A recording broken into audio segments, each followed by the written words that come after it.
안녕하세요. 시험중독입니다. 먼저 영상에 앞서 제 일본어 스피킹 실력은 만 4세 아기 정도의 미천한 수준이며 누구를 가르치고 뭐하고 할 실력이 절대 아닙니다. 그냥 프리스타일로 아무 말이나 내뱉어도 AL이 나오는 분들이 아닌 오픽 시험의 특징을 철저하게 분석해서 AL을 받은 국내파 아저씨의 전략 영상입니다. 때문에 영어든 일본어든 IELTS만 계속 받으셔서 고통을 받는 분들이 보시면 상당히 영향가가 있을 거고 꼭 AL 받으셔서 취업하시는데 도움이 되셨으면 좋겠습니다. 그럼 바로 영상 시작하겠습니다. 일단 성적 인증부터 하겠습니다. 8월에 IELTS를 받았고 한 달 후인 9월에는 AL을 받았습니다. 사실 네이티브와 매일 20분 정도 전화를 하고 있고 물론 네이티브가 쉬운 단어로 배려를 엄청 많이 해주긴 하지만 제 의견을 전달하는 데 있어 많은 어려움을 느끼지는 않아 그냥 쳐도 AL 나오겠지? 라고 생각했는데 IH가 떴습니다. 제가 보니까 AL을 받은 사람은 두 부류가 있는 것 같습니다. 첫째는 오픽 시험이 뭔지도 모르고 그냥 가서 쳤는데 AL이 나오는 부류. 보통 유학생, 워홀, 어렸을 때 1년 이상 거주, 5년 이상 애니 씹덕 등이 해당되는 것 같습니다. 30대 중반에 시작한 저는 어느 것에도 해당되지 않았죠. 두 번째 부류는 프리스타일로 하면 IH가 나오는데 좀 준비를 해서 AL을 받은 경우입니다. 제가 이 경우에 해당되죠. 제가 IH를 받은 후 가장 먼저 한 일은 채점 기준의 확인입니다. 넷상에 떠돌아다니는 뇌피셜 자료는 배제하고 최대한 오피셜한 자료만 확인하려고 노력했고요. 결제할 때 3만원을 더 내면 왜 어드밴스드 레벨을 받지 못했는지 리포트를 받을 수 있는데 저는 AL이 나올 줄 알고 신청하지 않았습니다. 다만 예전에 오픽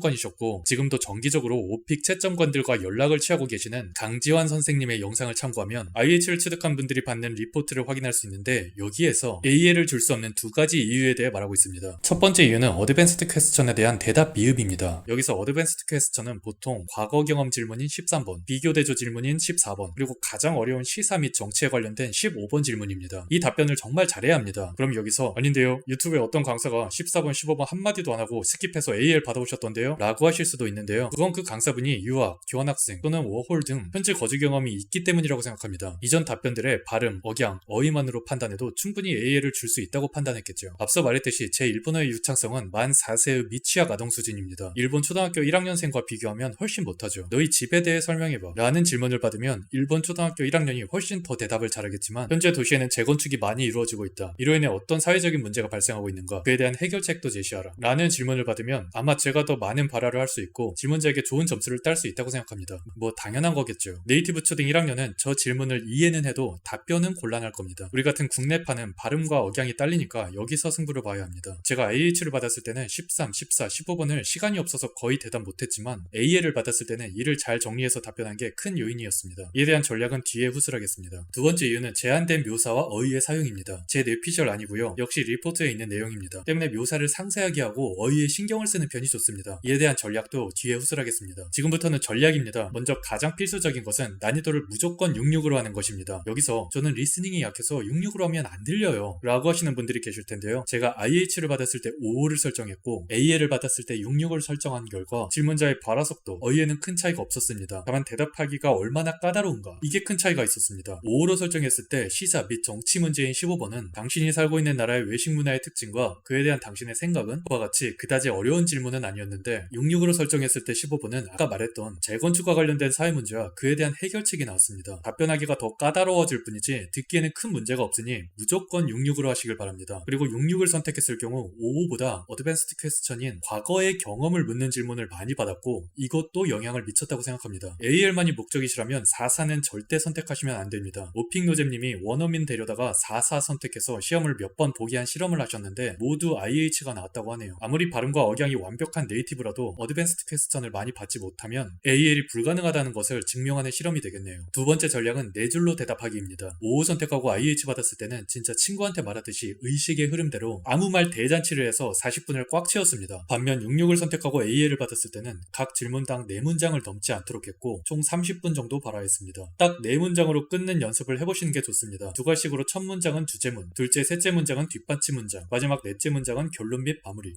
채점자들도 지루합니다. 짧게 핵심만 발화해야 합니다. 제가 서베이에서 헬스장을 항상 체크하기 때문에 IH를 받았을 때와 AL을 받았을 때 둘 다 너 헬스한다고 했는데 어디서 운동을 하니? 그 헬스장에 뭐가 있는지 자세히 묘사해봐 라는 질문을 받았는데 IH 받았을 때는 주제에서 벗어난 TMI를 많이 했습니다. 나 예전에는 헬스장 다녔는데 한 2년 전부터는 코로나 때문에 집에서 운동해. 코로나 때문에 모든 일상이 엉망이 됐어. 아, 코로나 빨리 끝났으면 좋겠다. 그럼 다시 헬스장도 갈 수 있을 텐데. 헬스장에 덤벨이나 러닝머신 같은 여러 가지 기구가 있어. 아, 그리고 뭐가 있더라? 아, 미카상은 헬스 다녀? 갑자기 이거 왜 물어봐? 블라블라블라블라. 이렇게 친구에게 말하듯이 아무 생각 없이 답했는데 미카상이 궁금한 것은 어디에서 운동하냐와 그 헬스장에 대한 묘사지요. 코로나 때문에 일상이 일상이 엉망이 되었냐는 등 코로나 빨리 끝났으면 좋겠냐는 등의 TMI는 내려놓을 필요가 없고요. 헬스장의 덤벨이나 러닝머신에 대한 기구를 얘기했으나 묘사가 부족합니다. 아까 리포트에도 있었죠. 깊은 묘사. AL을 받았을 때는 저는 집에서 걸어서 10분 정도 걸리는 곳에 헬스장에 갑니다. 거기엔 근력운동과 유산소운동 크게 두 가지를 위한 기구가 있습니다. 상반신을 단련하기 위한 덤벨, 하반신을 단련하기 위한 프레스머신 등이 있으며 창문 쪽에는 러닝머신이 약 4대에서 5대 있습니다. 요즘은 여름이라서 팔이나 가슴과 같은 상반신을 단련하는 남자들이 많이 보입니다. 하고 마무리했습니다. 제가 TMI증이라 사실 뒤에 나도 가슴 운동하는 거 좋아하는데 요즘 거기에 사람이 너무 많다, 오래 기다려야 한다 등등 징징거리고 싶었는데 쓸데없는 말은 절대 안 하려고 바로 넘어갔네요. 절대 프리스타일 하지 마시고 네 문장으로 뼈대 만들어서 말씀하는 연습하시는 게 좋습니다. 다음은 자기소개입니다. 자기소개는 오픽의 채점에 포함되지 않습니다. 제 뇌피셜이 아닙니다. 오픽 채점자인 스티븐 선생님의 글에 있는 오피셜한 내용입니다. 제가 IH 받았을 때는 자기소개가 평가 대상이 아니라는 것을 모르고 들어갔습니다. IH 받았을 때는 전에 한국에서 치과의사를 하는 몇 살의 누군데 일본어 공부해서 나중에 일본에서 살고 싶고 그 다음엔 뭘 할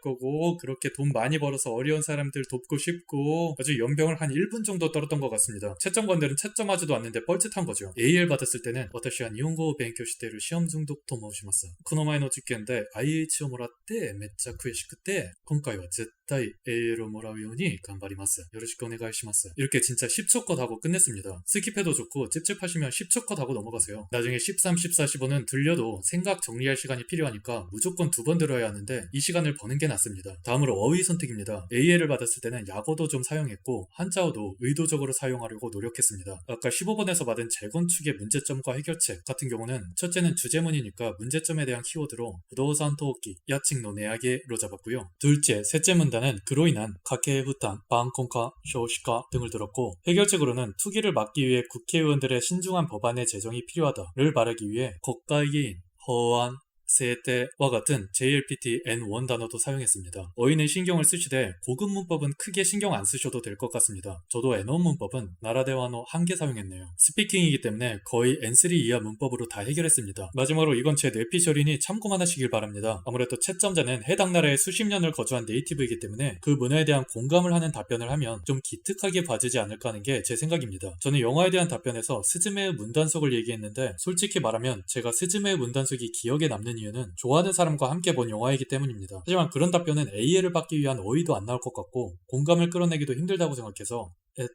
2010年だったっけ東日本大震災っていうめっちゃ大きな地震があったじゃないですか。私は外国人なので、その当時の日本の方が感じた気持ちを 100% までわからないですが、少しでも日本人の痛みになんか共感できるきっかけになって一番記憶に残っています. 라고 대답했습니다. 참고만 하시길 바랍니다. 그럼 영상 마무리하겠습니다. 다시 한번 강조하지만 저도 많이 부족해서 가르치려 들려고 만든 영상이 아닙니다. IH만 여러 번 받고 AL을 못 받으신 분들에게 도움이 될까 해서 만들었고 일본어 오픽에 대한 영상이 너무 없어서 제작해봤으니 전공자, 유학생, 네이티브 분들은 귀엽게 봐주시면 감사하겠습니다. 시청해주셔서 감사합니다.